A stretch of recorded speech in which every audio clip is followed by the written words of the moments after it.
Hello, collective. Let me see your situation as of now, okay? Tingnan natin kung para sa itong reading na to. Para kung hindi, scroll ka lang. Kaya huwag mong ipilit. Baka ma-triggered ka, magalit ka sa akin. Right. So, kahit in this case, give me another 2 last card from my collective. Oh. Lumbas uli ang completion. Parang, ang tingin ko, usually, pag lumalabas ng completion, lagi piniisip, okay na pag-aralan yun. Parang tingin ko ngayon, pilit na sinasabi mo sa sarili mo na, okay, natutunan ko na yung dapat ko matutunan. Gusto ko na magkaroon ng divine intervention. At hindi ko na kaya kung ano yung nararamdaman ko, gusto ko nang sabihin. Dahil kahit anong gawin kong bagay na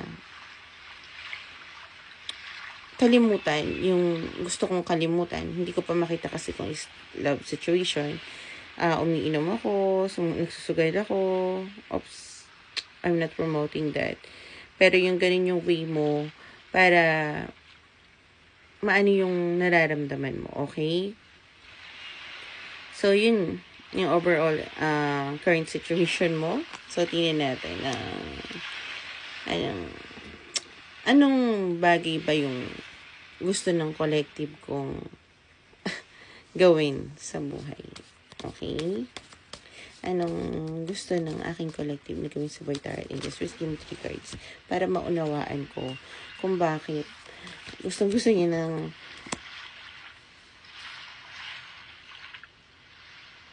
ipilit sa sarili niya na natutunan niya na lahat ng bagay. And yep, una ko nakita nga is lovers. So, it might be love, but love about relationship between two. Or you have to make a choices. But your overall energy na...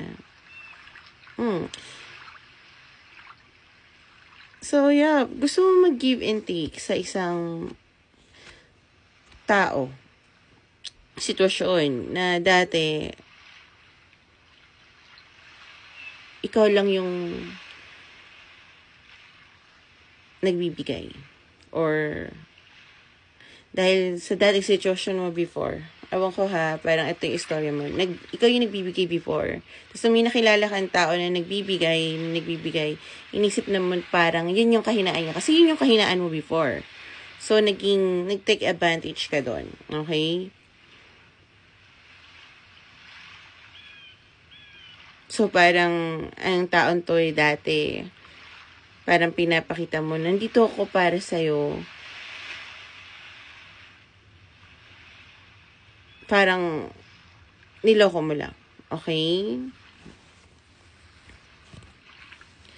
So, dahil nga gusto mo magkaroon ng... Usually, pag balik dito, lagi ko nakikita is ayaw magbigay ng give and take.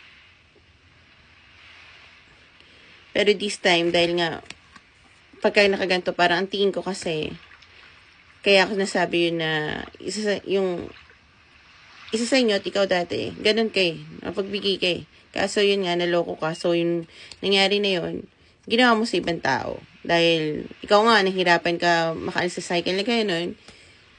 So, tingin mo ganun din siya. Pero na meron ka na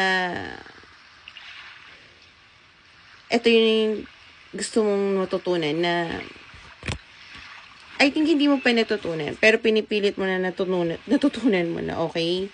Pinipilit mong natutunan mo na sa sarili mo. Pero I don't think na natutunan mo na. Okay? Kasi you have to make choices. Kailangan mo magkaroon ng mental strength. Okay? Kailangan mo lumabas sa pagiging hermit mode mo. I think kung tao to na, sige, sabihin natin love reading to hindi mo pa siya natutunan yung give and take hanggat may tao pa na nasa paligid mo. Okay?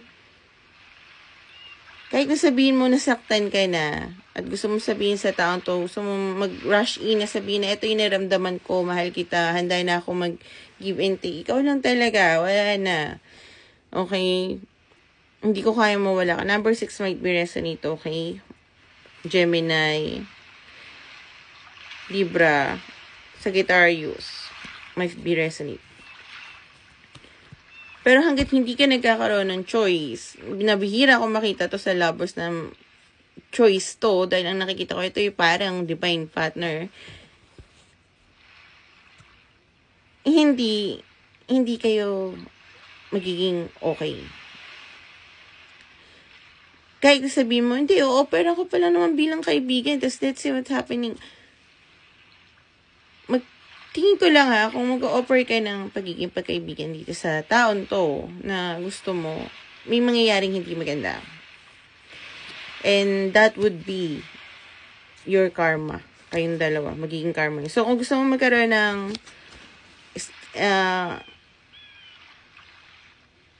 makipag-connect ulit sa tao nito na may foundation talaga, kailangan mong i-balance sa sarili mo. Ano ba talaga yung gusto mo? Sino ba talaga yung gusto mo? Ba't hindi mo bitawan yung tao sa paligid mo? Yung sabihin na natin na hindi ito yung third party na relationship. Ito yung mga pamilya mo. Sabihin na natin, pamilya lang pala, dali paglaban yan. Pero syempre, pipilit ko, no. Sisirain mo yung mentality ng tao na to. Okay? Hindi ko sinasabi iwanan mo pamilya mo. Pero hindi mo rin pwede na ipasok siya sa buhay mo na yung pamilya mo, hindi mo siya kayang ipagtanggol. Okay? Kasi, ang mangyayari niyan, magiging kalaban ka niya. Magiging kalaban na buong angkan mo. Handa ka ba na hindi mo naman tatalikuran yung mga tao sa paligid mo? O kung anumang sitwasyon nandyan ka, pagmamahal man yan, na wala na, hindi mo na nararamdaman sa person mo, anong kaya mong ibigay? Kasi tingin ko sa taong to, madaming may ayaw. Either, syempre, yung current relationship mo, kasi hindi kayo pwede mag-start nang may current relationship ka, may tao na may mga ayaw.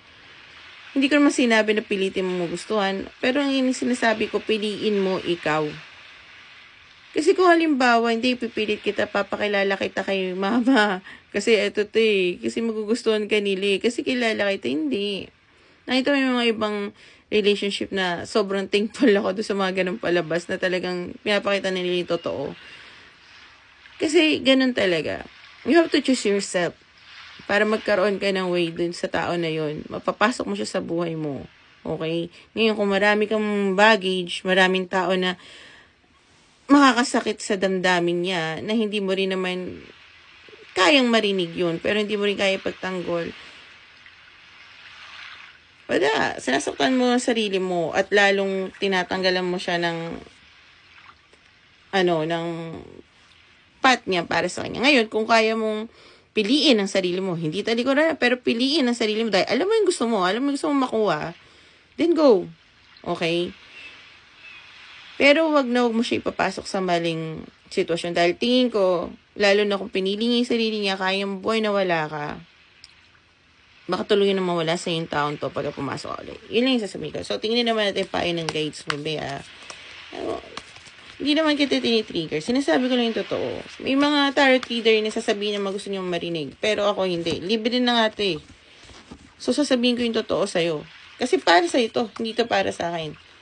So, sinasabi nila gusto nila maging hero para tulungan at bibigay nila buhay na hindi. Hindi ko bibigay yung buhay ko para maging hero. Tuturuan ko kayo paano maging hero sa sarili yung buhay at sa totoong buhay. Okay? So, yeah. Capricorn might be resonate. December might be resonate. Gemini might be resonate. June might be resonate. Okay. Kung ano man yung pinanghawakan mong mali ngayon, kailangan mong bitawan para magkaroon ka ng success at elevation sa life. Okay? Dahil kung ano ang ginagawa mo, mali o tama, mini-mirror mo yun. So, yun. Clears. Make a good choices. Bye.